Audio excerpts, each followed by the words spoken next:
ಪ್ರಿಯರಾದವರೇ, ಯೇಸುಕ್ರಿಸ್ತನ ನಾಮದಲ್ಲಿ ನಿಮಗೆ ನನ್ನ ಪ್ರೀತಿಯ ವಂದನೆಗಳು. ಈ ಸ್ಥಳ ಹೇಗಿದೆ? ಸುಂದರವಾಗಿದೆಯಾ? ಇಂಗ್ಲೆಂಡ್ ದೇಶದಲ್ಲಿ ಇರುವಂಥ ಒಂದು ಗ್ರಾಮ ಪ್ರದೇಶದಲ್ಲಿರುವಂಥ ಸ್ಥಳ ಇದು.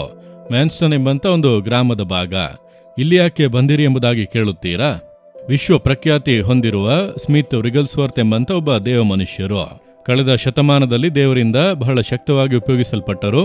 ಅವರು ಹುಟ್ಟಿದಂಥ ಸ್ಥಳವೇ ಈ ಒಂದು ಗ್ರಾಮ. ಆ ಗ್ರಾಮದಿಂದ ಸುಮಾರು 2 ಮೈಲಿಗಳಷ್ಟು ದೂರದಲ್ಲಿ ಈ ಬೆಟ್ಟ ಪ್ರದೇಶ ಇದೆ.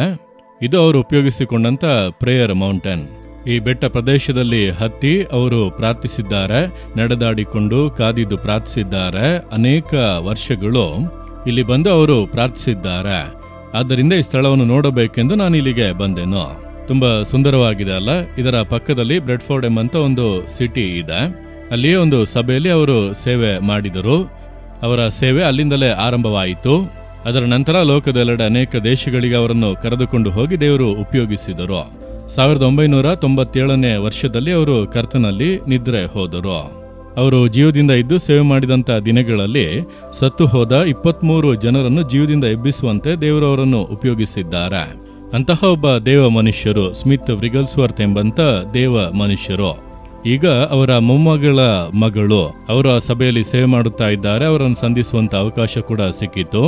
ನನಗೆ ಬಹಳ ಸಂತೋಷ. ಸೇರಿ ದೇವರಿಂದು ನನಗೆ ಯಾವ ವಾಕ್ಯವನ್ನು ಇಟ್ಟಿದ್ದಾರೆ ಅಂದುಕೊಳ್ಳುತ್ತೀರಾ? ಯೋವೇಲ 2ನೇ ಅಧ್ಯಾಯ 26ನೇ ವಾಕ್ಯ.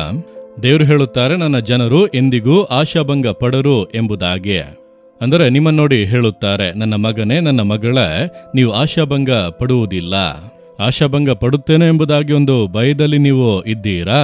ದೇವರು ಹೇಳುತ್ತಾರೆ, ನೀನು ಆಶಾಭಂಗ ಪಡಲು ನಾನು ಬಿಡುವುದಿಲ್ಲ. ಯಾಕೆಂದ್ರೆ ನೀವು ನನ್ನ ಜನರು, ನನ್ನ ಮಗನು, ನನ್ನ ಮಗಳು, ನನ್ನ ಕುಟುಂಬ, ನನ್ನ ಮಕ್ಕಳು. ನಿಮ್ಮನ್ನು ಆಶಾಭಂಗ ಪಡಲು ನಾನು ಬಿಡುವುದಿಲ್ಲ ಎಂದು ದೇವರು ಹೇಳುತ್ತಾರೆ.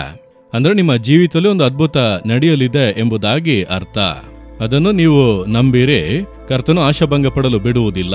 ಈ ಸ್ಮಿತ್ ವಿಗಲ್ಸ್ವರ್ತ್ ಎಂಬಂತ ದೇವ ಮನುಷ್ಯರ ಸೇವೆಯಲ್ಲಿ ನಡೆದಂತ ಅನೇಕ ಅದ್ಭುತಗಳನ್ನು ನಾನು ಪುಸ್ತಕದಲ್ಲಿ ಓದಿ ನಾನು ಅರಿತುಕೊಂಡಿದ್ದೇನೆ.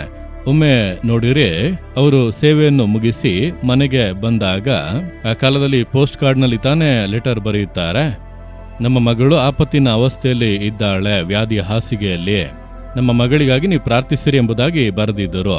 ಅವರು ಆ ಪೋಸ್ಟ್ ಕಾರ್ಡ್ ಅನ್ನು ತೆಗೆದುಕೊಂಡು ಅದರ ಅಡ್ರೆಸ್ ಅನ್ನು ನೋಡುವಾಗ ದೇವರು ಅವರೊಟ್ಟಿಗೆ ಆಗ ಮಾತನಾಡಿದರು, go and pray for her ಎಂಬುದಾಗಿ. ತಕ್ಷಣವೇ ಆ ರಾತ್ರಿ ಸಮಯದಲ್ಲಿ ಅವರು ಹೊರಟು ತಮ್ಮ ಕಾರಿನಲ್ಲಿ ಹೋಗಿ ಆ ಅಡ್ರೆಸ್ ಅನ್ನು ಕಂಡು ಹಿಡಿದು ಆ ಒಂದು ಸ್ಥಳವನ್ನು ಸೇರಿದರು. ಅವರು ಬರುವಾಗಲೇ ಸಮಯವಾಗಿತ್ತು, ಒಂದು ರಾತ್ರಿ ಸಮಯ. ಅವರು ಆ ಮನೆಯೊಳಗೆ ಹೋಗುವಾಗ ಆ ಮನೆಯ ಒಳಗಿಂದ ಅವರ ಫ್ಯಾಮಿಲಿ ಡಾಕ್ಟರ್ ಹೊರಗೆ ಬರುತ್ತಾ ಇದ್ದಾರೆ.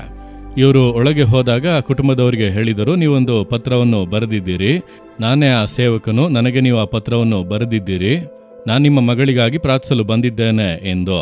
ಆ ಕುಟುಂಬದವರು ಅನೇಕರು, ತಂದೆ ತಾಯಿಗಳು, ಒಡ ಹುಟ್ಟಿದವರೆಲ್ಲ ಅನೇಕರು ಇದ್ದರು. ಅಲ್ಲಿಗೆ ಹೋದಾಗ ಒಂದು ಕೋಣೆಯೊಳಗೆ ಕರೆದುಕೊಂಡು ಹೋದರು. ಅಲ್ಲಿಗೆ ಹೋದಾಗ ಒಬ್ಬ ಯವನ ಮಗಳು, ಆಗಲೇ ಸತ್ತಂತೆ ಅವಳು ಮಲಗಿದ್ದಾಳೆ, ಸ್ವಲ್ಪ ಜೀವ ಇರುವಂತೆ ಇದೆ ಅಷ್ಟೇ. ಆಗ ಅವರು ನೋಡಿದರು, ಜೀವ ಹೋಗುವಂತ ಒಂದು ಅವಸ್ಥೆ, ಮರಣ ಸಮೀಪವಾಗಿತ್ತು.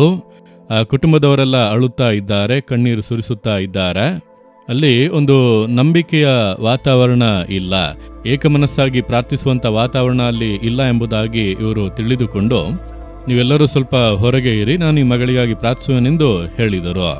ಆ ಕುಟುಂಬದವರು ಒಬ್ಬರ ಮುಖವನ್ನು ಒಬ್ಬರು ನೋಡಿಕೊಂಡರು. ಅವರು ಹೇಳಿದರು, ಇಲ್ಲ, ನಾವು ಇಲ್ಲೇ ಇರುತ್ತೇವೆ. ಅವರು ಹೇಳಿದರು, ಇಲ್ಲ, ನೀವು ಹೊರಗೆ ಹೋಗಿ, ನಾನು ಪ್ರಾರ್ಥಿಸುತ್ತೇನೆ. ಆಗ ಆ ಮಗಳ ತಾಯಿಯವರು ಹೇಳಿದರು, ಈಗ ತಾನೇ ಡಾಕ್ಟರ್ ಬಂದು ನೋಡಿ ಹೋದರು, ಇನ್ನು ಸ್ವಲ್ಪ ಹೊತ್ತು ಅಷ್ಟೇ, ಮಗಳು ಸತ್ತು ಹೋಗುತ್ತಾಳೆ ಅಂದರು. ನಮ್ಮ ಮಗಳ ಜೀವ ಹೋಗುವಾಗ ನಾವು ಜೊತೆಗಿರುವುದು ಬೇಡವಾ ಎಂದು ಹೇಳಿದರು. ಇವರಿಗೆ ಸ್ವಲ್ಪ ಕೋಪ ಕೂಡ ಬಂದಿತ್ತು. ನನ್ನ ಬಳಿ ಪ್ರಾರ್ಥನೆ ಮಾಡೋದಕ್ಕೆ ಕೇಳಿಕೊಂಡಿರಿ, ಯಾಕೆ ಇವಳು ಸಾಯಲಿ ಎಂಬುದಾಗಿ ಪ್ರಾರ್ಥನೆ ಮಾಡಲ್ಲ? ಒಂದು ಅದ್ಭುತ ನಡೆಯಲಿ ಎಂಬುದಾಗಿ ತಾನೇ ಪ್ರಾರ್ಥನೆ ಕೇಳಿಕೊಂಡಿರಿ, ಅದಕ್ಕೆ ನಾನು ಬಂದೆನು. ನೀವು ಮಗಳು ಸಾಯುವಾಗ ನಾನು ನೋಡಬೇಕೆಂಬುದಾಗಿ ಹೇಳುತ್ತಾ ಇದ್ದೀರಿ. ಅಪನಂಬಿಕೆ ಇರುವಲ್ಲಿ ಕರ್ತನು ಕಾರ್ಯ ಮಾಡೋದಕ್ಕೆ ಆಗದು. ಸರಿ, ನಾನು ಹೊರಡುತ್ತೇನೆಂದು ಹೇಳಿದರು. ತಕ್ಷಣವೇ ಅವರು ಸ್ವಲ್ಪ ಭಯಪಟ್ಟು, ಇಲ್ಲ, ನಾವೆಲ್ಲರೂ ಹೊರಗೆ ಹೋಗುತ್ತೇವೆ, ನೀವು ಪ್ರಾರ್ಥಿಸಿ ಎಂದು ಹೇಳಿದರು. ಇವರು ಮೊಣಕಾಲು ಹಾಕಿಕೊಂಡರು. ಮೊಣಕಾಲು ಹಾಕಿ ಸುಮಾರು 1 ಗಂಟೆಗಳ ಕಾಲ ದೇವರ ಬಳಿಯಲ್ಲಿ ಆ ಮಗಳಿಗೋಸ್ಕರ ಜೀವ ಹಿಂತಿರುಗಿ ಬರಬೇಕೆಂಬುದಾಗಿ ದೊಡ್ಡ ಹೋರಾಟದ ಪ್ರಾರ್ಥನೆ ಮಾಡುತ್ತಿದ್ದಾರೆ. ಅವರು 1 ಗಂಟೆ ಪ್ರಾರ್ಥನೆ ಮಾಡಿ ನಂತರ ಕಣ್ಣುಗಳನ್ನು ತೆರೆದರು. ಅವರು ಆ ರೀತಿಯಾಗಿ ಕೆಲವೊಮ್ಮೆ ಪ್ರಾರ್ಥಿಸುವಾಗ ಸೀರಿಯಸ್ ಆಗಿ ದೇವರ ಮುಖ ಅವರ ಕಣ್ಣುಗಳ ಮುಂದೆ ಕಾಣುವುದಂತೆ. ಯೇಸುವಿನ ಮುಖವನ್ನು ಕಂಡರೆ ಉತ್ತರ ಬಂದಿತು ಎಂಬುದಾಗಿ ಅರ್ಥವಂತೆ.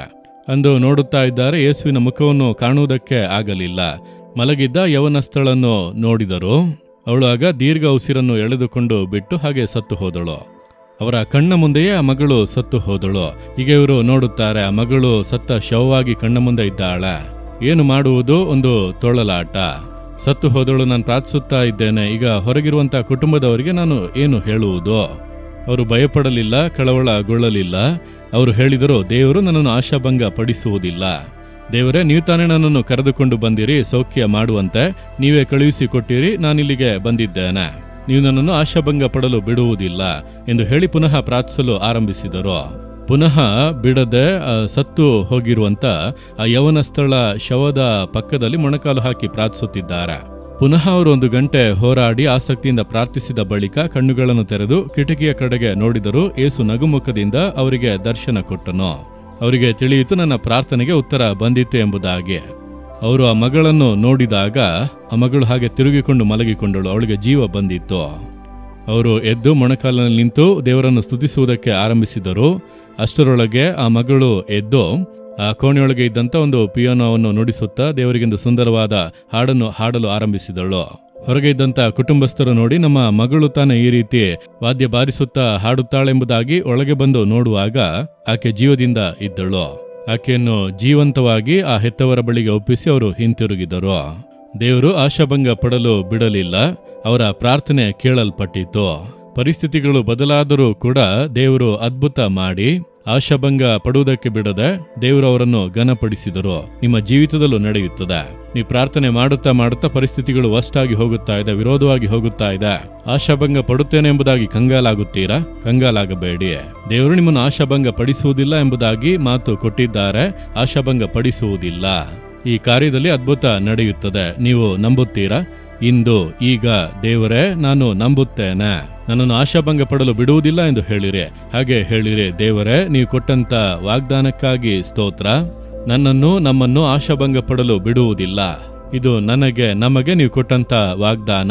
ನಾನದನ್ನು ನಂಬುತ್ತೇನೆ. ಅದ್ಭುತಗಳನ್ನು ಎದುರು ನೋಡುತ್ತೇನೆ.